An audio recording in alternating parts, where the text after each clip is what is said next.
Hey everybody, HomeSliceHenry here, and today I'm taking you to the Catch Cup. Today, I'm running an extremely attack-weighted Shadow Hydreigon, and man, this Pokemon outputs a truly absurd amount of damage. Now, as some of you may know, I really don't like the Catch Cup format. I think it could be taken away, and really nothing of value would be lost.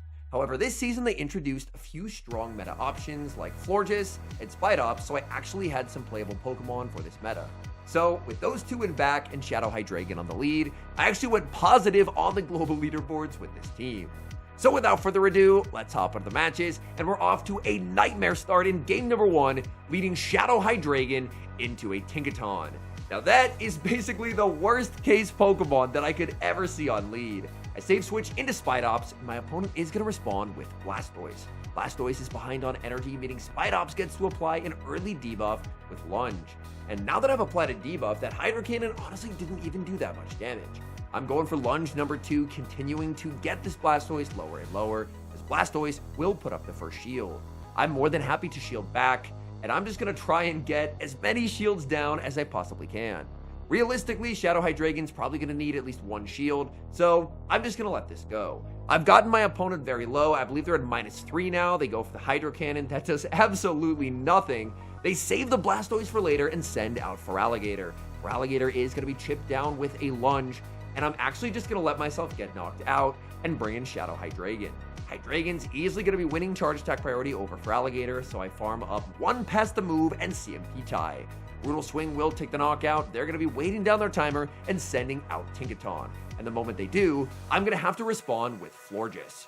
In comes Florges. Florges, unfortunately, unable to make it to a move before they get theirs. My opponent does not bait, and they full send the Play Rough, and I go for a bit of an unusual play. I'm throwing a Trailblaze at a Steel type, and this is because I know that I'm going to need to increase the amount of damage I can do with Florges if I want a chance of winning this game. The debuffs matter a lot less than increasing my damage output. Now that I've buffed myself up, I can hit for big damage with Chilling Water. -1 Play Rough is going to get me low, opponent is going to switch into the Blastoise, and Blastoise will be able to take the knockout. However, this sets up farm for Hydreigon, and it's going to be a race. Hydreigon versus Tinkaton. Who gets to the charge attack? It's Hydreigon winning charge attack priority. Brutal Swing is resisted, but it won't matter. Tinkaton gets KO'd by Shadow Hydreigon, and that's a good game. We've got a battle of shadows in the next match. Hydreigon into Qwilfish.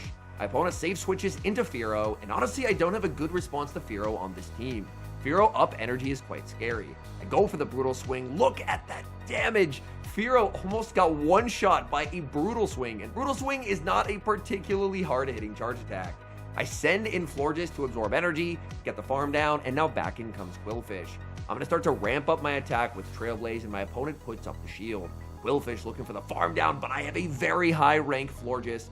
They're going to cap tie me, but I'm not 1 HP. So I'm more than happy to put up the shield in exchange for a boosted Trailblaze landing or their final shield. They're going to give me their final shield. I do get farmed down, but I can bring back in Hydreigon. Hydreigon even has to respect an Aqua Tail. It would just hit for way too much damage, so I put up the shield. Opponent switches into Altaria, and they're going to regret that decision. Altaria is a massively bulky Pokemon. It's still getting one-shot by Shadow Dragon Pulse. In comes Spidops, and this game is over. Shadow Qwilfish just can't do enough damage. They're going to go for the Hail Mary Ice Beam. It lands, but it's simply not enough. Spidops gets to the Lunge. Lunge will be KOing Shadow Qwilfish. Very cool team from my opponent, but we are able to take the win. Great lead in the next match. Shadow Hydreigon into Mightyena. But my opponent safe switching Shadow Scizor is a huge problem. I just kind of threw together 3 Pokemon that I had built for this cup. Unfortunately, that means that I am triple weak to Shadow Scizor. After grabbing a shield with Brutal Swing, I send in the Spidops, but this is not a good spot to be in. My opponent will try and go for the CMP tie, but I want to try and exit this matchup with residual energy, so I'm not going to throw my move just yet. Rock Tomb would be hitting for neutral, but they're so low that even a Lunge will probably knock out, so I go for the Lunge, and I'm able to take the KO. Back in comes the Mightyena. Mightyena's going to take big damage from Lunge, but just from 5 Shadow Bullet Punches, I've already lost basically my entire Hydreigon. That's how frail this Pokemon is. In the back, oh no, it's Florges, and I'm forced to pivot out. I send in my own Florges, but you never want to be in a mirror match down energy. My opponent's going to go for Chilling Water, but I'm going to go for the Trailblaze. Trailblaze does do more damage, and I'm trying to boost my attack stat back up to normal. So this is going to be a very tricky endgame. My opponent's going to go for another Chilling Water, putting my attack back to -1, and I am going to need to go for a Chilling Water. I need to try and reduce their Fairy Wind damage to hopefully make it to a third move. They're going to put up the shield. I realize I'm not going to get there. I switch in Hydreigon, and I get to the Brutal Swing. I know they're above 25% HP, but Brutal Swing still takes the knockout. In comes Mightyena. It's a simultaneous KO, but I still have the Florges alive, so that's going to be a win. We move to the next match, leading Shadow Hydreigon into Clodsire. Bonus save switches into a Shadow Gyarados, and unfortunately, I don't have an amazing answer. I stay in with Hydreigon. I'm able to outpace due to the one-turn switch and grab a shield, and then bring in Florges. My opponent now has the back-to-back Aqua Tails, and I lose charge attack priority, so I go for the extra, but my opponent actually goes for good timing as well. I felt like it would have been too much of a risk to try and go for an undertap, because if I end up playing to a CMP tie that I don't win, then I don't exit with as much residual energy. So now I exit boosted, which is actually really important, because suddenly these Chilling Waters that Clodsire normally tanks very comfortably hit very hard. My opponent is going to pivot to Shadow Talonflame, but they're going to guaranteed get one-turn switch. This means I can throw 5 in the move, Chilling Water is going to be shielded, and out comes Shadow Hydreigon. Hydreigon going to be putting up the shield as Talonflame will go for the Flame Charge. I don't want this second Incinerate to land, so I'm going to throw 8 Dragon Breaths in the move so that Incinerate damage will simply not register. Brutal Swing will take the knockout. Opponent brings back in the Clodsire. Clodsire looking for a farm down, but it's not going to happen. Shadow Hydreigon makes the Dragon Pulse. I don't care how bulky Clodsire is, it is not surviving.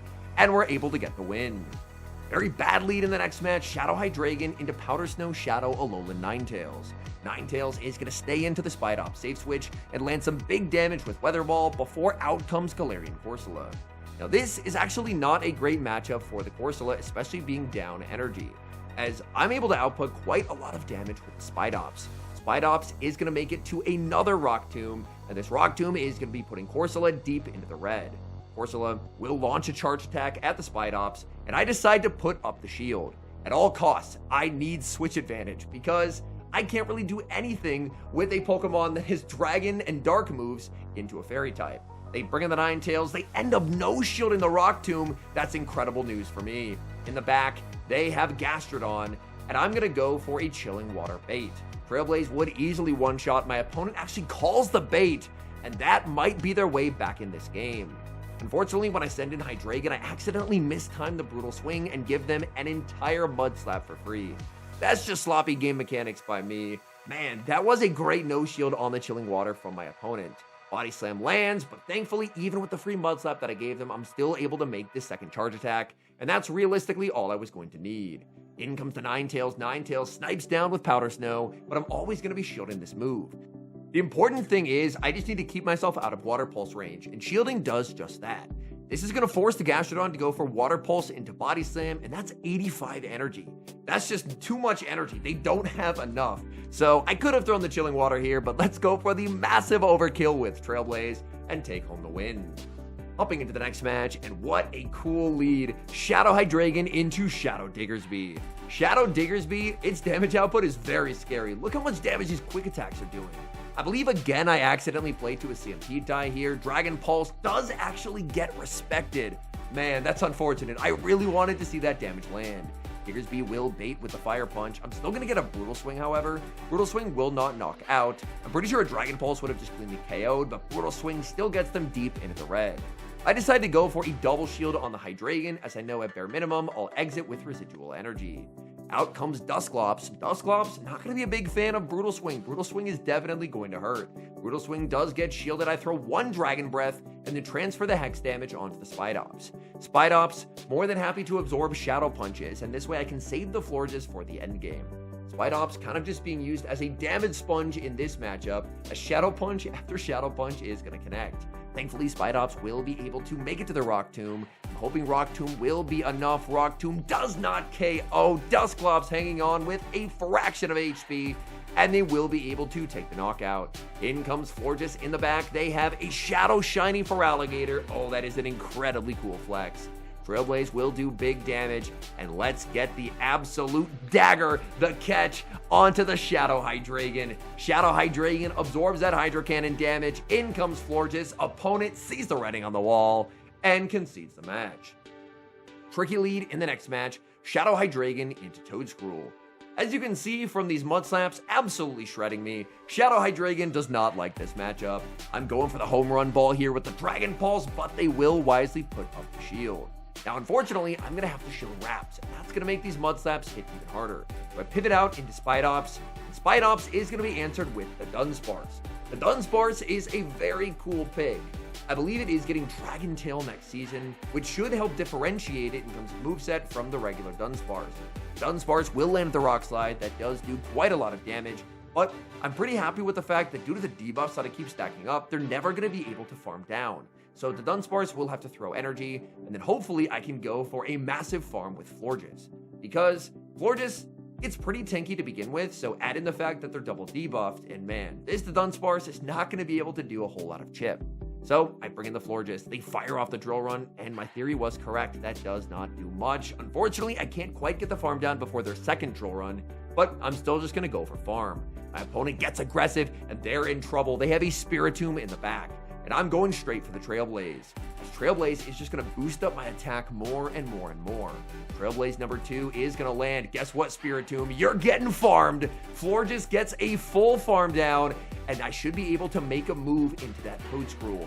My opponent's waiting down the timer. In comes the Toedscruel, and this is a +2 Chilling Water. They have to shield this. The Chilling Water gets shielded. In comes Hydreigon, and Hydreigon will immediately be met with the Wrap.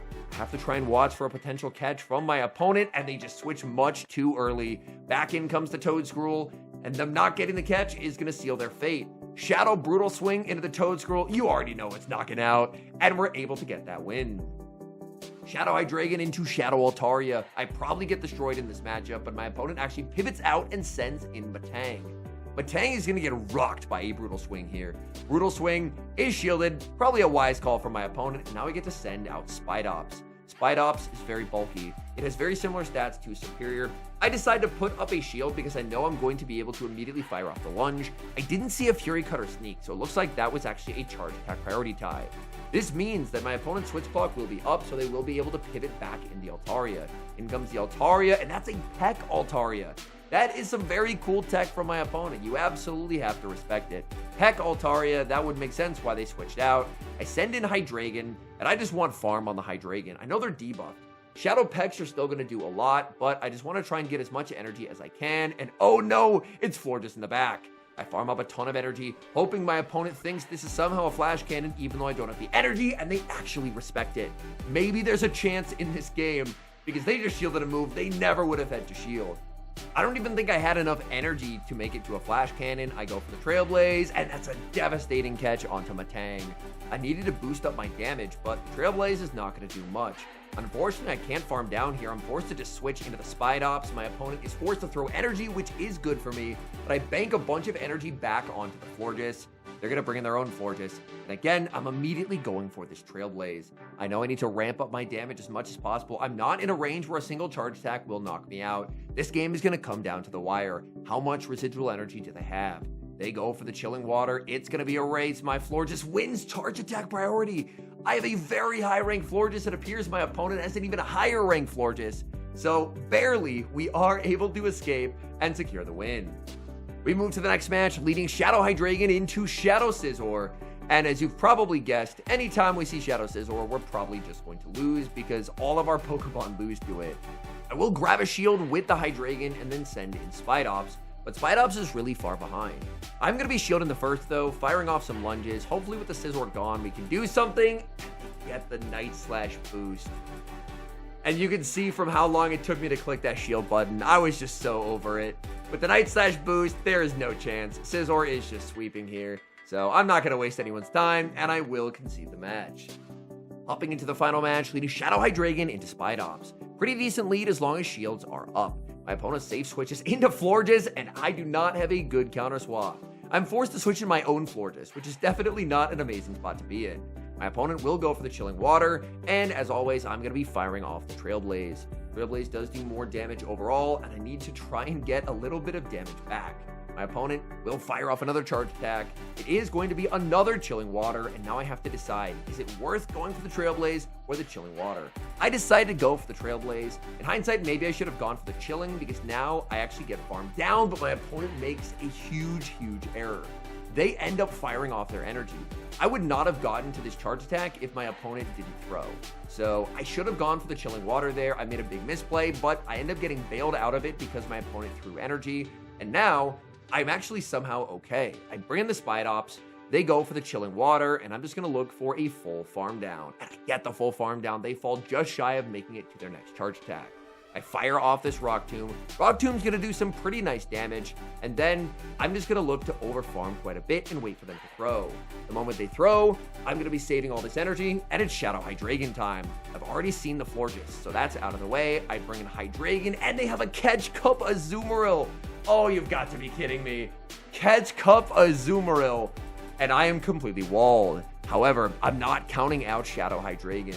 Shadow Hydreigon has a monster attack stat only amplified by being Shadow and by the truly ridiculous IV spread that I built.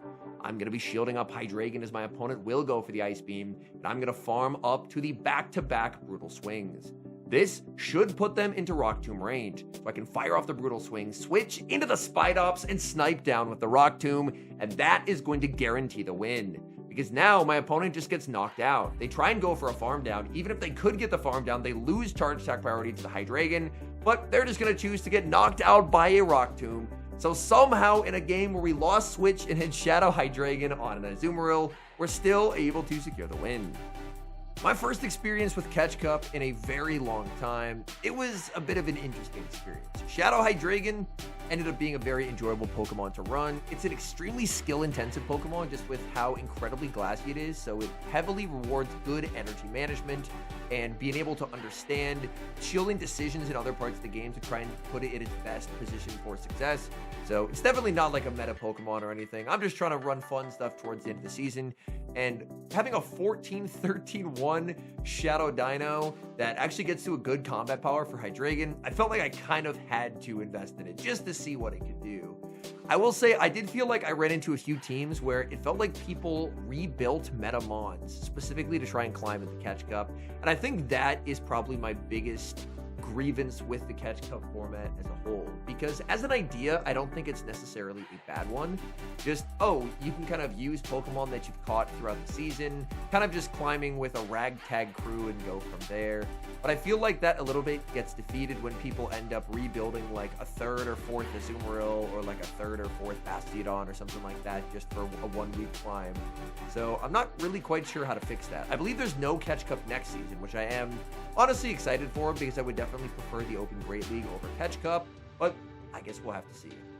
Thank you guys so much for watching. If you enjoy watching content like this, please do leave a like on the video and subscribe to the channel if you haven't.